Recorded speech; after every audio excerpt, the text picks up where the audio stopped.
unlocking your blessings. Blessings haiba matamda yamna positive note ama nungai ba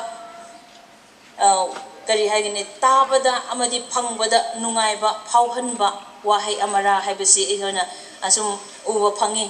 changlakpadagi hauna ekoi blessings si phangba hawkre unlock toba hawkre hamne ekoi sum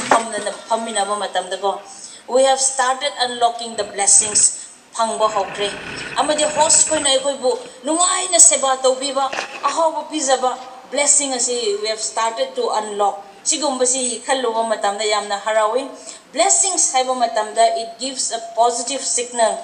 yamna nungai ba aphaba haibagi kari haisira pauzel asi sumaina ubi bani blessing haiba matamda blessing always goes with a smile ne ko blessing phangma mi kuding makana su saude blessing hairagadi harawba minok ko momon minok haiba si sumaina chatmina bani mioi bu kuding makna pamba si blessing ne moram hairagadi ishor na ikoi bu sembiba mioi bu sembiba matam sidasu kari maram gi sembiba no hairagadi so that you will worship me and I will bless you bor pibinabagi damakta mioi ba ikoi sing sibusu sembibani blessing hana haiba matamda it carries a divine favor ishor gi khudkan pangan ba amadugi thauzal phangjaba haiba sing blessing hana koina haiba phangmani ekoi gi passage asi seek ye first the kingdom of God haiba asigi passage asi sum yengrak pa matamda marakta de koina give and take ishorbu ishor ngonda koina bargain to bagi marak manba wahi interpretation su laitaba nate ishor ngonda bu nang changjaradi nang bor phangani ishor ngonda bu haijaragadi nang adu pibigani ishor da bu nijaragadi nang adu phangani haibasi marakta de koina ishor asibu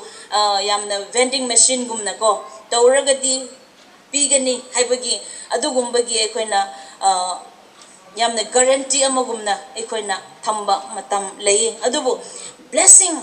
karamaina koina unlock toksira haina haiba matamda karigumba ama lock tokraba lonsallaga thamkraba amasibu ekoina hangdokse hairagadi masagi chabi amasina hangdok taragadi yadabani aduna adugi chabi ishorgi favor ishorgi thauzal ishorgi minungsi adu ekoina karamba mongda phangsira hairagadi adugi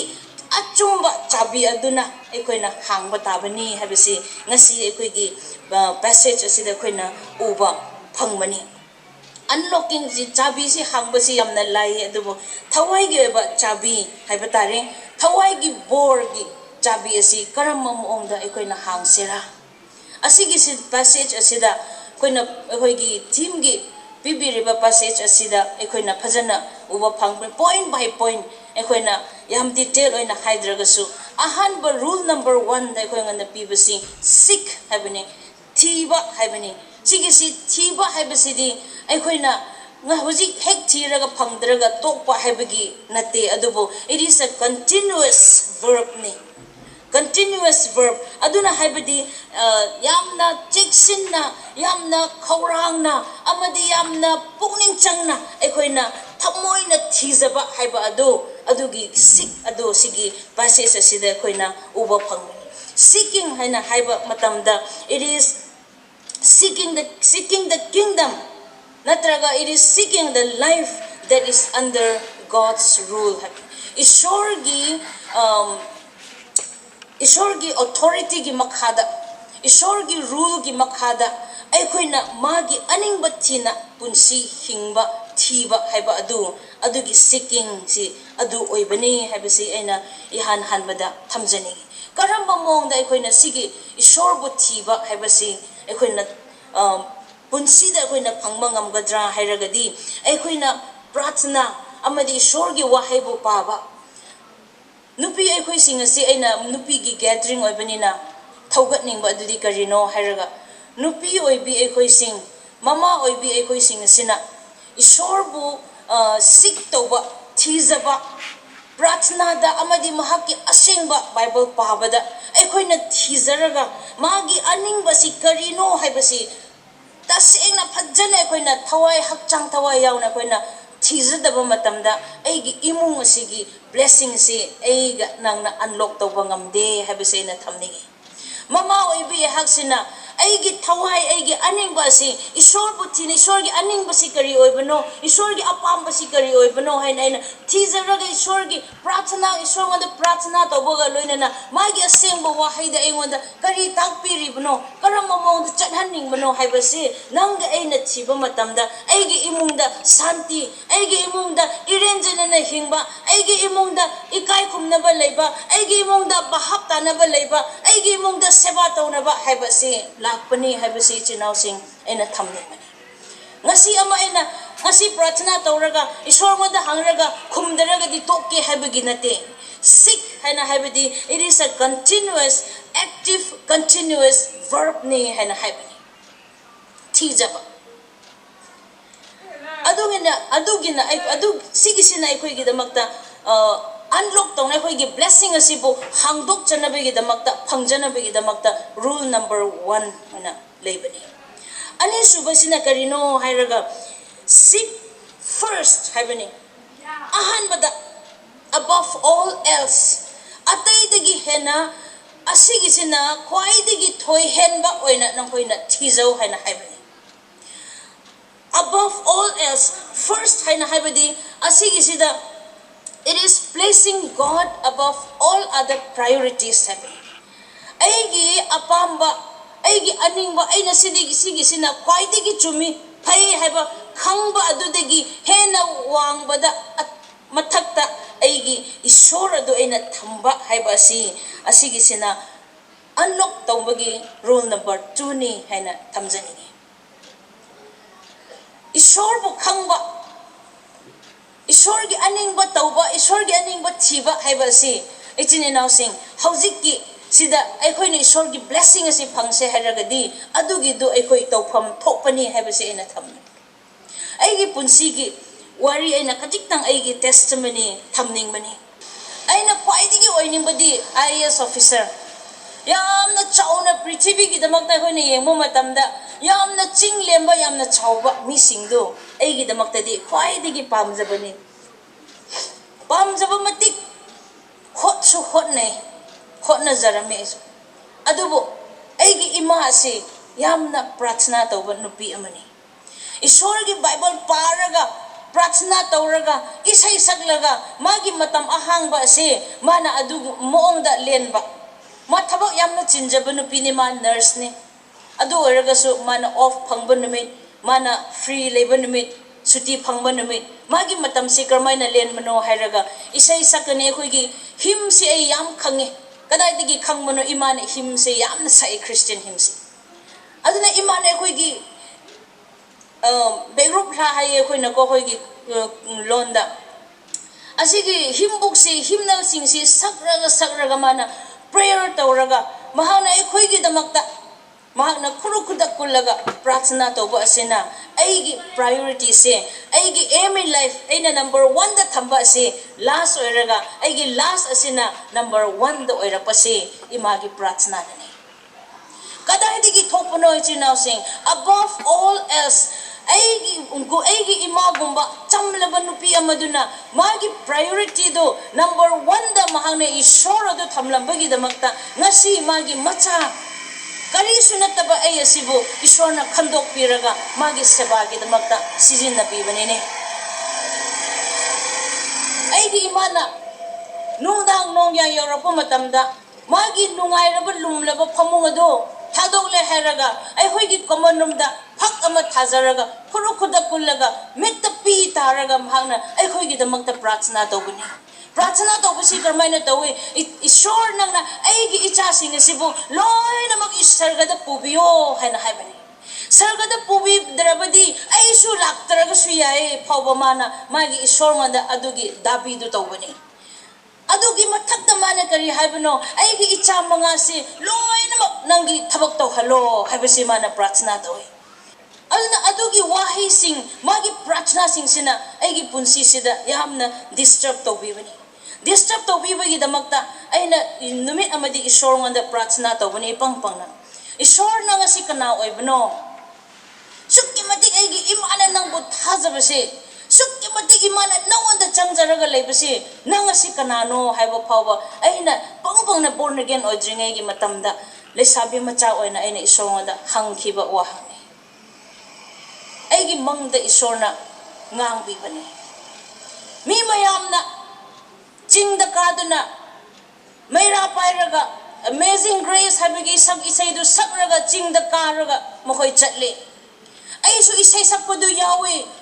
ꯑꯗꯨꯕꯨ ꯍꯣꯔꯦꯟꯗꯤ ꯃꯤ ꯃꯌꯥꯝꯁꯤꯡꯗ ꯌꯦꯡꯕ ꯃꯇꯝꯗ ꯂꯣꯏꯅꯃꯛ ꯑꯩꯕꯨ ꯊꯅꯝꯈ꯭ꯔꯦ ꯑꯩ ꯏꯊꯟꯇ ꯂꯩꯍꯧꯕ ꯃꯤꯠ ꯄꯥꯡꯊꯣꯔꯛꯄ ꯃꯇꯝꯗꯗꯤ ꯑꯃꯝꯕ ꯖꯒꯥꯗ ꯑꯩꯁꯦ ꯂꯦꯞꯂꯒ ꯂꯩꯔꯝꯃꯦ ꯑꯩꯒꯤ ꯃꯪꯁꯤꯗ ꯌꯥꯝꯅ ꯀꯤꯈ꯭ꯔꯕ ꯑꯗꯨ ꯃꯇꯝꯗ ꯑꯩꯅ ꯑꯌꯥ ꯏꯁꯣꯔ ꯑꯩꯕꯨꯁꯨ ꯀꯟꯕꯤꯌꯣ 하이버시 에이기 아두데기 에이시 오 이소는 에이원다 낭시 까나노 하이버기 안서시 ngasi 피비크레고 에이시 암맘버들레 마밍 칵다기 에이 이소르기 세 삭라가 에이기 이파나 파스터니 레버런니 하이나 하이라가 에이 마밍 칵다기 선데 스쿨 잡으니 마밍 칵다기 에이 크리스티안 오베니 지수세 에이 록산드리고 하이버시 아두데 에이 리얼라이즈 토라가 에이기 분시세 아두데 에이 이소르마다 피신메니 이소르 에이부수 낭기 콜룩 아두다 에이부 야우한비요 하두나 이소르마다 에이 분시 피신메니 지나오시 까다이디기 아시기 분시 홍방감바 타모이 깐바 누피 마시부 이소르나 타모이 홍한바 감바 마마이 온톡 한바 감바 priority change to 한바 감바시 까다이디기 톡바노 하이나 하이바 따라가디 지나오싱 이참참비 누피 아마두나 루크라비 아마두나 에고기 이파시 얌가나 레키드레 에이나 클래스 7 까마 마탐다 에고기 이파시 레키드레 아드나 이마시나 루크라비 아모 오이나 마항나 프라츠나 토라가 마차싱기다막다 막 미트기 피랑 신타라가 마항나 프라츠나 토바도 마기 priority is sure 오이바도 마기 above all else have is sure 오이키바도 아두기도나 타와이 시간 비바니 지나오싱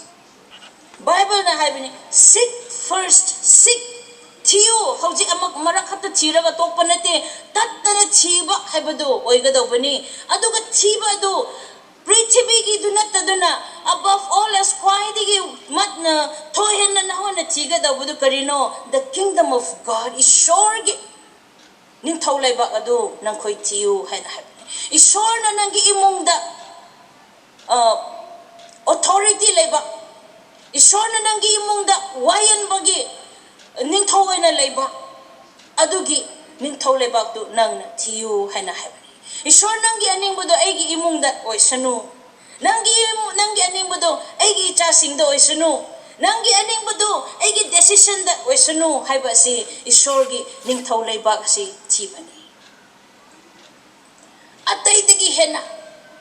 ꯏꯁꯣꯔꯒꯤ ꯅꯤꯡꯊꯧ ꯂꯩꯕꯥꯛ ꯑꯗꯨꯅ ꯑꯩꯒꯤ ꯏꯃꯨꯡꯗ ꯑꯣꯏꯕ ꯃꯇꯝꯗ ꯏꯃꯨꯡ ꯈꯠꯅꯕ ꯂꯩꯇꯦ imung misunderstanding leite chinaw sing mioi bane khoi misunderstanding mayam thoe mama mapaga macha singa walo na bangamdaba mate manaw marakta walo na bangamdaba even machin manaw marakta su nungsi chana ba walo na ba haitabagi damakta irang thopa kaya sing lebani Christian gi society Christian gi family da su yamna thopani adubu ishor gi ning tholeba thiraga 마부 priority nam kuding magtagi kwaidigi thohen na isor mo thamba imung adudadi adugumba leite isor gi ning tholeba aduna makhoi gi imung da leibani isor gi ning tholeba thiyu amadi magi dharma chenbadu thiyu hana haibani isor gi dharma chenba thiba hana haibasidi isor bu man hingba hana isam samna hairadi khoina hena bahap ta bangam gadra khale Isorgi lamchat ado, isorgi apambado, nangonda leiba, leihanba, nangi lichat oihanba, haiba ado, nangi isor dharma chenba thiba aduni jinasing. Dunadi Krista gi punsido nangonda gi mina ubo ois. That is seeking his righteousness. Magi dharma chenba, magi achumba, magi asengba. 하이바도 나원다 레이바도 오이가니 지나오세 여러분들 아이코이나 그런 몸도 이소르기 보르시 아이코이나 항독세라 karamba mawngda aikoina ishorgi blessing si unlock tawsira hairagadi ishorgi aningba ishorgi ningthau lebak amadi magi dharma chenbadu nanga aina khwaidigi number 1 da thiba matamda adugiduna aikoigi ki chabi adu oibani habasi aina ngasi thamningmani Bible da aikoina nupi sing yamna uwi Hannah, Esther, Ruth, Martha, Mary, mother of Jesus, adugadi atay tongan-tongan ba Deborah, Anna, haidana yamna uwi nupi mayamgi mamingsi. Karigi damakta ngasi pawba aikoina sige nupi singi mamingasi po balaga karigi damakta aikoina thaugat na ribano ichinaus. Makoygi punsida awaba mayam thengnay. Moygi punsida makoygi masamaki punsi asi pawba mangkadoribagi pibamda leiba aikoina thengnay. Esther amaramda even Queen Vashti makoy masagi punsi makoy masana lepchaba phirep adudagi manghan nangaygi tuhan nangaygi pibam yamna lei hana amaramda wakhan antharaga even ma chathokpa yabagi pibamda lei adubu khudingmak singse ngasi phawa aikoina moigi mayamgi maming panduna aikoina changdam nangaygi damakta makoybu tamjanangaygi damakta thamjari bisi karigi damakta no hairagadi they seek God first ishor sibu makoyna hana thijab Ruth ki punsi du su koyni mana ishor bu hana thijab mana magi mapuroi bagi ishor adu aigi ishor oigani habagi phirep loba numit adudagi ishor sibu mana number 1 thambagi damakta mama chapok tabai nukhrabi amo oibo eragasu mane boki makhapon mana hingmangamba amadi konthangdadi Jesus Christ gi line oina mahakna bor adu phangmangambani Hoji kangi akhoi nupi sing yum pan khraba nupi sing oiragadi akhoi icha lei khraba matung phawba mapuroi na lei khidrabo oiragadi natra imung chana dabo oiragadi akhoi di hekta thanamba ngambani ne ko akhoi gi inebo khoi sisu imagum na khanma ngamdaba yamna leibani ni Ruth ki punsi du dadi manebo go du mama dagi hena mahangna nungsina seba tawbiba nungsina magi wailag magi yathangi makhada mahagi punsi du lelapani ne Echine now singa si akoina unlocking your blessings haibagi theme gi makha sida ngasi akoina Matthew chapter 6 verse 33 asi pahabasi akoina sum yenglagadi Matthew chapter 6 verse 33 asi passage mayam gi marakta Christian singna khwaidagi common oina khangba passage ama oiramba su yai haibasi thaje next to John 3:16 oiram gani go Christian mayam na John 3:16 khange Matthew chapter 6 verse 33 khange but ngahanda ki quadrennial sidadi tasengba magi artha ase khanglaga puse habasi aina mayam bo appeal tawning mani aigi family da aigi personal life da aigi icha singi punsi da karamba blessing aina phangpham thoklaga karigi maramgi phangdabra haibigi wakhansi ekoi khanminasi ai Christian machamu oiraga karamba mongda aina jisugi ishorgi board aina phanglaga aina sakhi tawba ngamdabasi kari maramgi oiramgadra haibasi ekoi wakhan tawminasi aikoina santi pambo oiragadi aikoina ina kaira khunba haigi provision ishorgi Ehogi Jehovah Jireh is kurumba isor sina ehoibu provision provide to bisunu haibasi pambo iridi natraga igi punsi asigi